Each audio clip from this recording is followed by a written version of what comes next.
Hello, friends! It's time for Chapter 6 of The Road to Oz, the 5th book in the Oz series. This book has 24 chapters, so after tonight we're like a quarter of the way through it. That's exciting. When we left our friends, the Shaggy Man, Button Bright, and Dorothy had run into Polychrome, the Rainbow's daughter, who is lost and doesn't know how to get back on the rainbow where her dad is. And her dad's probably not going to look for her because he's not a very nice dad, it sounds like. I don't know. Rainbow's kind of a jerk.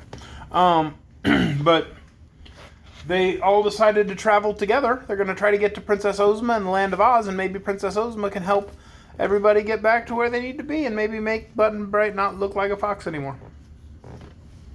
Let's find out together in Chapter 6, The City of Beasts. Oh, I should tell you, I have two Lady Munchkins here. My little man Munchkin he's coming into the picture now. Come here, buddy. Say hello.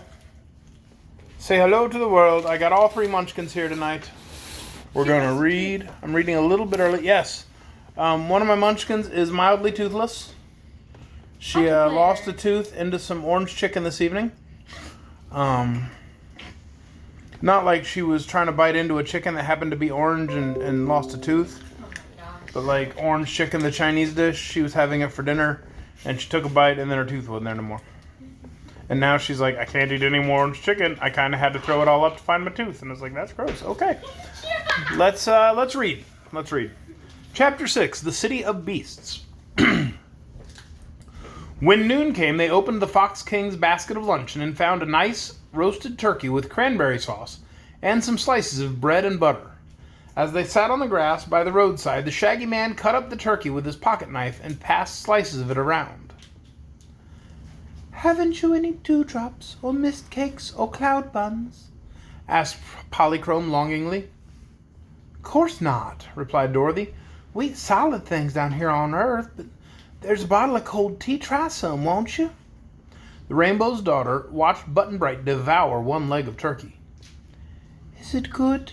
she asked. He nodded. "Do you think I could eat it?" "Not this," said Button Bright. "But I mean another piece." "Don't know," he replied. God! "Well, I'm going to try, for I'm very hungry," she decided, and took a thin slice of the white breast of turkey which the Shaggy Man cut for her, as well as a bit of bread and butter. When she tasted it, Polychrome thought the turkey was good, even better than mist cakes, but a little satisfied her hunger, and she finished with a tiny cup of cold tea.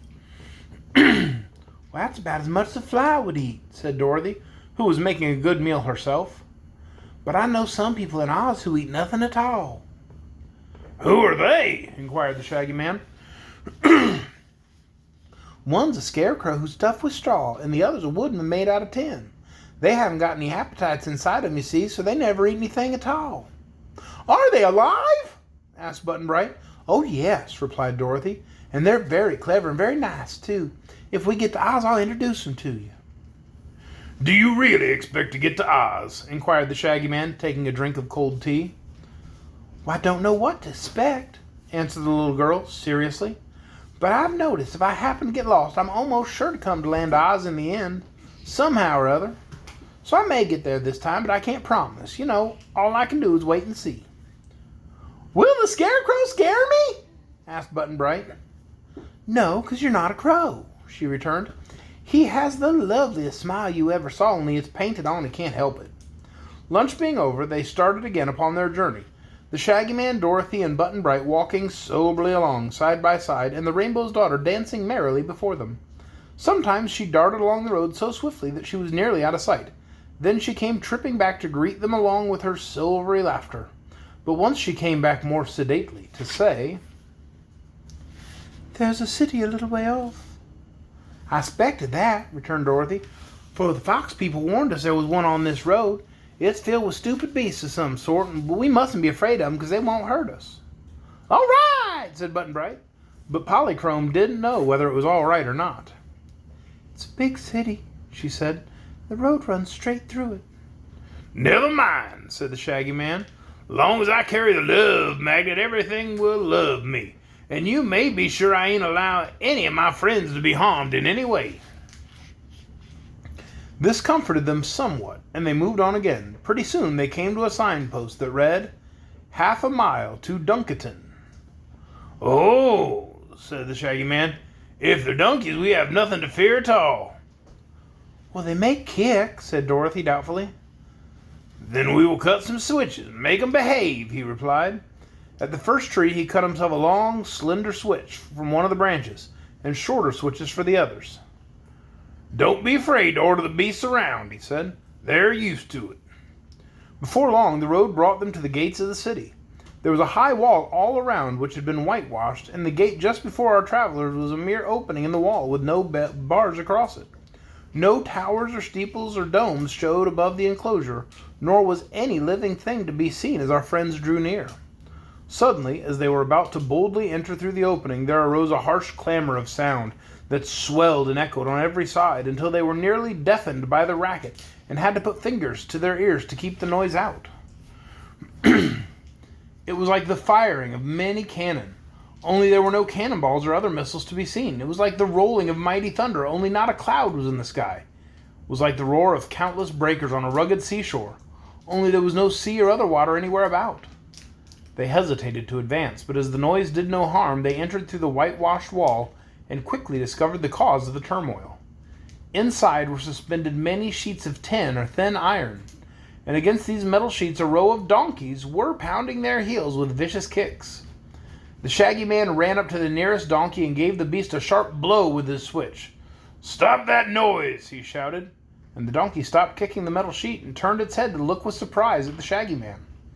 He switched to the next donkey and made him stop, and then the next, so that gradually the rattling of heels ceased and the awful noise subsided. The donkeys stood in a group and eyed the strangers with fear and trembling. "What do you mean making such a racket?" asked the Shaggy Man sternly. "We were scaring away the foxes," said one of the donkeys meekly. "Usually they run fast enough when they hear the noise which makes them afraid." "There are no foxes here," said the Shaggy Man. "I beg to differ with you. There's one anyhow," replied the donkey, sitting upright on his haunches and waving a hoof toward Button Bright. "We saw him coming and thought the whole army of foxes was marching to attack us." "Button Bright isn't a fox," explained the Shaggy Man. "He's only wearing a fox head for a time until he can get his own head back." "Oh, I see," remarked the donkey, waving its left ear reflectively. "Well, I'm sorry we made such a mistake and had all our work and worry for nothing." The other donkeys by this time were sitting up and examining the strangers with big glassy eyes. They made a queer picture indeed, for they wore wide white collars around their necks, and the collars had many scallops and points. The gentlemen donkeys wore high pointed caps between their great ears, and the ladies donkeys wore sunbonnets with holes cut in the top for the ears to stick through. But they had no other clothing except their hairy skins, although many wore gold and silver bangles on their front wrists and bands of different metals on their rear ankles. When they were kicking, they had braced themselves on their front legs, but now they all stood or sat upright on their hind legs, and used the front ones as arms. Having no fingers or hands, the beasts were rather clumsy, as you may guess, but Dorothy was surprised to observe how many things they could do with their stiff, heavy hooves. Some of the donkeys wore white, some wore brown, or gray, or black, or spotted, but their hair was sleek and smooth, and their broad collars and caps gave them a neat, if whimsical, appearance. "This is a nice way to welcome visitors, I must say," remarked the Shaggy Man in a reproachful tone. "Oh, we did not mean to be impolite," replied the gray donkey, which had not spoken before. But you were not expected, nor did you send in your visiting cards as it is proper to do." "There is some truth in that," admitted the Shaggy Man.